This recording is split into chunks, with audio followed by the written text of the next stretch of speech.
Hi friends, how are you. हमने कल discuss किया था हमारी लास्ट वीडियो के अंदर cell the unit of life के बेसिक्स। तो आज हम स्टार्ट करेंगे उससे आगे की कंटिन्यूएशन, वो है प्रोकैरियोटिक सेल्स और यूकैरियोटिक। तो सबसे पहले प्रोकैरियोटिक और यूकैरियोटिक सेल्स के अंदर हमने ये बताया था कि जो सेल होता है उसका जो टाइप होता है वो दो तरह से डिवाइड करते हैं। हम किसी भी सेल को दो तरीके से डिवाइड करते हैं, उसको प्रोकैरियोटिक सेल और यूकैरियोटिक सेल के अंदर। कोई भी सेल होता है हम उसको दो तरीके से डिवाइड करते हैं, एक होता है प्रोकैरियोटिक सेल और एक होता है यूकैरियोटिक सेल। अगर हम उसको ये बोल रहे हैं कि वो प्रोकैरियोटिक सेल है तो प्रो इटसेल्फ मींस बिफोर, और कैरियो हमने डिराइव करा है वर्ड कैरियन से, तो उसका मतलब होता है न्यूक्लियस। मतलब ऐसे सेल्स जिनके पास न्यूक्लियस नहीं था। तो अब आज हम इनके बारे में बात करेंगे। फॉर एग्जाम्पल, जैसे हमने पिछली वीडियो में बताया था कि बैक्टीरिया होता है कि जो प्रोकैरियोटिक सेल होता है, ऐसे ही यूकैरियोटिक सेल्स होते हैं। यू का मतलब होता है ट्रू, जिनके पास खुद का न्यूक्लियस हो, जैसे कि एनिमल सेल्स या फिर प्लांट सेल्स, उनके बारे में बात करेंगे। तो सबसे पहले स्टार्ट करते हैं। एक डायग्राम मैंने बना रखा है ऑलरेडी अबाउट प्रोकैरियोटिक सेल्स। यहाँ डायग्राम बना हुआ है प्रोकैरियोटिक सेल का। तो now we'll discuss about the prokaryotic sales.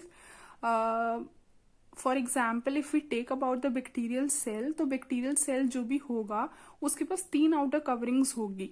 तो जो outer covering of a cell which is known as plasma membrane, तो हमने उसका नाम दिया प्लाज्मा मेम्ब्रेन। अब प्लाज्मा मेम्ब्रेन के बाहर एक और लेयर होती है, उसको बोलते हैं सेल वॉल, जो बनी होती है पेप्टाइडोग्लाइकेन से। और उसके बाहर कुछ कुछ ऐसे सेल्स होते हैं जिसके बाहर एक थर्ड कवरिंग होती है, जिसको हम बोलते हैं कैप्सूल्स या फिर ग्लाइकोकाइलेक्स।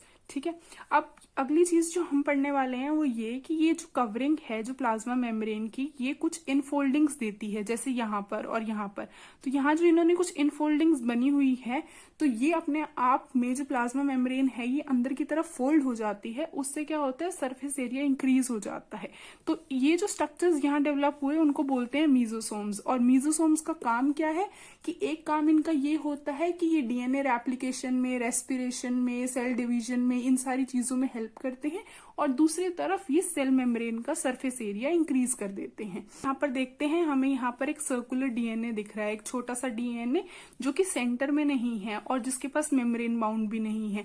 तो हमारा बेसिक जो डिफरेंस था प्रोकैरियोटिक और यूकैरियोटिक का, वो यही था कि यहाँ पर जो प्रोकैरियोट्स होते हैं इसमें मेम्ब्रेन बाउंड ऑर्गेनेलीज भी नहीं मिलेंगी हमें, और दूसरी चीज यहाँ पर कोई सेंट्रली प्लेस्ड न्यूक्लियस नहीं मिलेगा। तो यहाँ पर एक साइड में सर्कुलर डीएनए होता है, तो विच इज, और दूसरा एक और हमें मिलेगा एक और रेप्लिकेशन के लिए यहाँ पर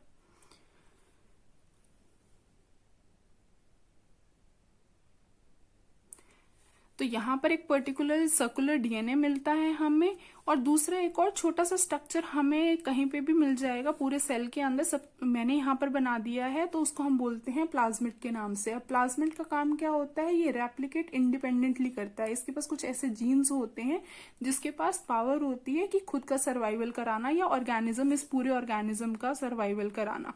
तो ये तो हमने देख लिया कि ये तीन लेयर्स होती हैं। उसके बाद इसमें से मीजोसोम्स डेवलप हो गए प्लाज्मा मेम्ब्रेन की लेयर में से। इसके अलावा एक हो गया कि प्लाज्मिड है, यहाँ पर सर्कुलर डीएनए है, जो बीच में ये पिंक डॉट्स बनी हुई है, ये सारे साइटोप्लाज्म है। इसके अलावा यहाँ पर हमें क्या मिलेंगे कि यहाँ पर ना कुछ स्ट्रक्चर्स होते हैं जो हेयर लाइक एक्सटेंशंस होती हैं या अपेंडेजेस होती हैं, उसको हम फिम्ब्रिए का नाम देते हैं। तो फिम्ब्रिए का काम क्या होता है, अडेशन कराना, कि एक सेल, एक बैक्टीरियल सेल दूसरे बैक्टीरियल सेल से कैसे अटैच होगा, through the help of fimbriae. फिर इसके अंदर हमारे पास राइबोसोम्स होते हैं। अब राइबोसोम्स क्या होते हैं, ये हेल्प करते हैं हमारी प्रोटीन सिंथेसिस के अंदर। तो अगर प्रोकैरियोटिक सेल है तो वो दो सब यूनिट से मिलकर बनता है, 30S और 50S की सब यूनिट, और वो कंबाइन करके बनाता है एक 70S की सब यूनिट, और वो बनते हैं राइबोसोम्स, जो हेल्प करते हैं प्रोटीन सिंथेसिस के लिए और फिर डीएनए फॉर्मेशन। वो सारी चीजें हम आगे आने वाले लेक्चर्स के अंदर डिटेल के अंदर पढ़ेंगे। ओके, तो अब तक हमने पढ़ लिया अबाउट द प्रोकैरियोटिक सेल। अब हम चलते हैं यूकैरियोटिक सेल की तरफ। यूकैरियोटिक सेल के अंदर क्या होता है, सबसे पहले यहाँ पर भी मैंने डायग्राम बना रखा है, तो इस डायग्राम को स्क्रीनशॉट ले लेना और फिर हम इसको कंटिन्यू करते हैं समझने के लिए। अब इसके अंदर क्या बना हुआ है, सबसे पहले यहाँ पर बाहर ऐसे ही एक मेम्ब्रेन बनी हुई है, जैसे कि हमने प्रोकैरियोट्स में देखी थी, उसको बोलते हैं, इधर भी प्लाज्मा मेम्ब्रेन ही बोल रहे हैं, उधर भी हमने इसको प्लाज्मा मेम्ब्रेन ही बोला था। इसके अलावा अब जो प्रोकैरियोटिक सेल होता है, हमने उसमें बोला था न्यूक्लियस नहीं होता, जबकि यूकैरियोटिक सेल का मेन यू का मतलब ही होता है ट्रू और कैरियो का मतलब होता है न्यूक्लियस। तो ट्रू न्यूक्लियस मिलेगा, जो ये ब्लू कलर का यहाँ बना हुआ है ये ट्रू न्यूक्लियस बना हुआ है। अब हम ये कह रहे हैं कि इसके अंदर थोड़ा सा क्या समझने वाली बात है कि जो ये न्यूक्लियस है ये सिंपल न्यूक्लियस नहीं है, उसके पास भी कुछ चीजें हैं, कुछ पार्ट्स हैं।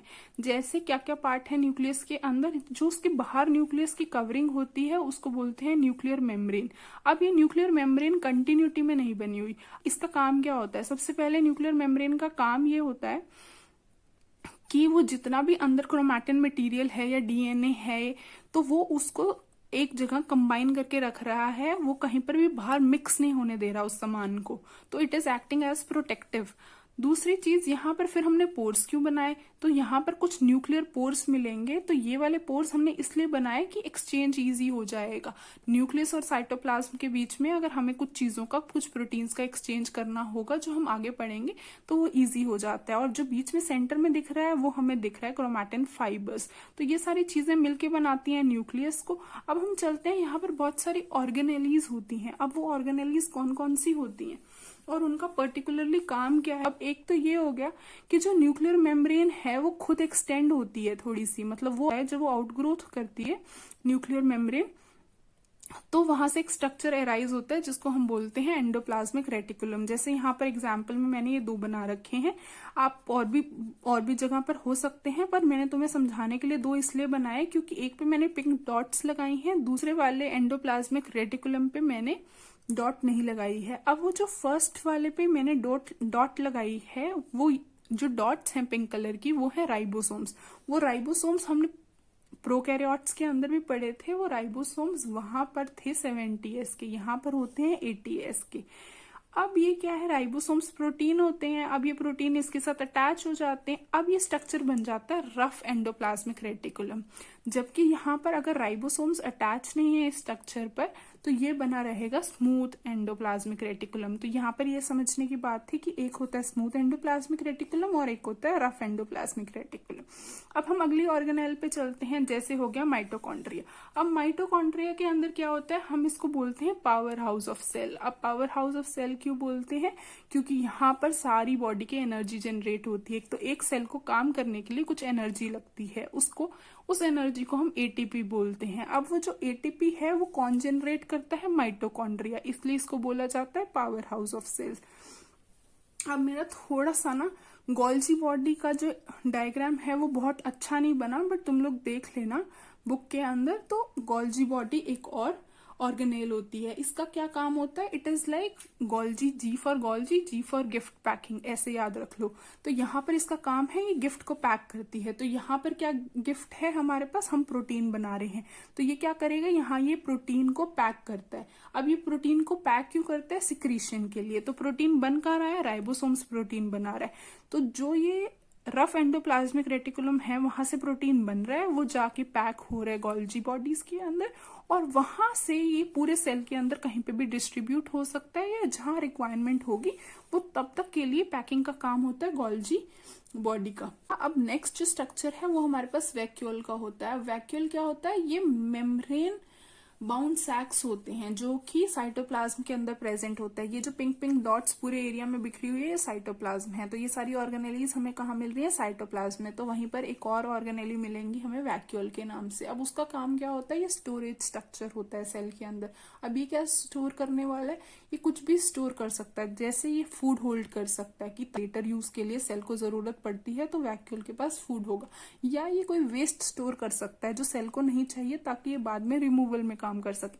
तो ये सारी चीजें होगी। अब तक हमने देख लिया कि माइटोकॉन्ड्रिया क्या है, गोल्जी बॉडीज क्या है, वैक्यूल क्या है, plasma membrane, smooth endoplasmic reticulum, cytoplasm, ribosomes, rough endoplasmic reticulum.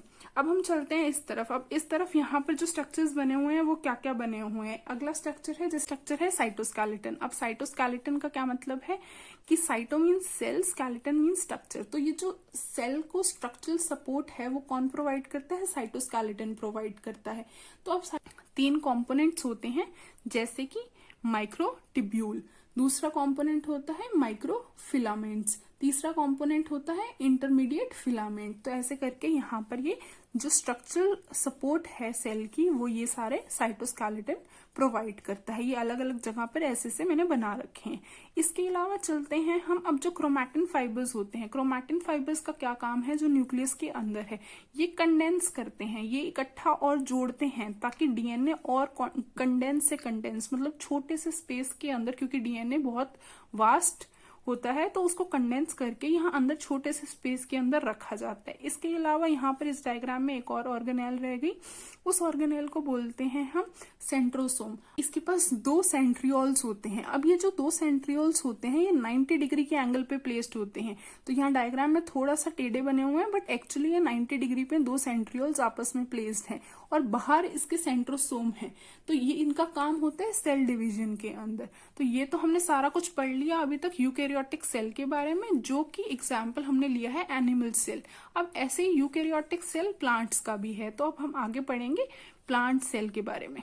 हम पढ़ेंगे प्लांट सेल के बारे में। अब प्लांट सेल के अंदर क्या, अब वहां पर स्ट्रक्चर था ओवल शेप्ड, अब यहाँ पर स्ट्रक्चर क्या बना हुआ है, यहाँ पर स्ट्रक्चर बना हुआ है हेक्सागोनल शेप। अब इसके अलावा यहाँ पर और क्या चेंजेस हुए हैं, ऑलमोस्ट कुछ चीजें सेम रही हैं, कुछ ऑर्गेनेल्स का डिफरेंस आया है। जैसे कि यहाँ पर बेसिक स्ट्रक्चर जो क्या है, सेल को सराउंड करने वाला प्लाज्मा मेम्ब्रेन, उसके बाहर एक और स्ट्रक्चर है जिसको हम बोल रहे हैं सेल वॉल के नाम से। अब यहाँ पर गोल्जी बॉडी वैसी ही है, बट यहाँ पर जो गोल्जी बॉडी है उसका काम वही है कि स्टोरेज का ही काम है। बट यहाँ जब प्लांट सेल की बात होती है तो हम उसको डिफरेंट नेम से रिकॉग्नाइज करते हैं और उस नेम को बोलते हैं डिक्टियोसोम। इसके अलावा यहाँ पर और ऑर्गेनेलीज न्यूक्लियस भी मिल रहा है हमें, स्मूथ एंडोप्लाज्मिक रेटिकुलम भी है, रफ एंडोप्लाज्मिक रेटिकुलम है, माइटोकॉन्ड्रिया भी वही काम कर रहा है पावर हाउस का। जो बेसिक ऑर्गेनेल है उसको बोलते हैं वैक्यूलर सैप या फिर खाली सैप, सेल सैप। अब उसका क्या मतलब होता है, उसका ये मतलब है कि इसने इतना ज्यादा स्पेस यहाँ पर ले लिया है कि जो न्यूक्लियस है वो सेंट्रली प्लेस्ड नहीं होता प्लांट सेल के अंदर, तो वो थोड़ा सा शिफ्ट हो गया है अपनी प्लेस से, सेंटर की जगह से। तो यहाँ पर ये वैक्यूल का क्या काम है, अब ये वैक्यूल क्या करता है, इसके अंदर फ्लूइड भरा हुआ होता है जिसको हम सैप बोल रहे हैं। अब फ्लूइड के अंदर सिर्फ पानी नहीं होता, it has water plus minerals plus amino acids, तो बहुत सारी चीजों से कंबाइन होकर ये एक वैक्यूलर सैप बनता है। वैक्यूलर सैप का काम क्या है कि जब भी इस सेल को नीड होगी किसी भी न्यूट्रिशन की, किसी भी चीज की, तो वो यहाँ से प्रोवाइड हो जाएगा।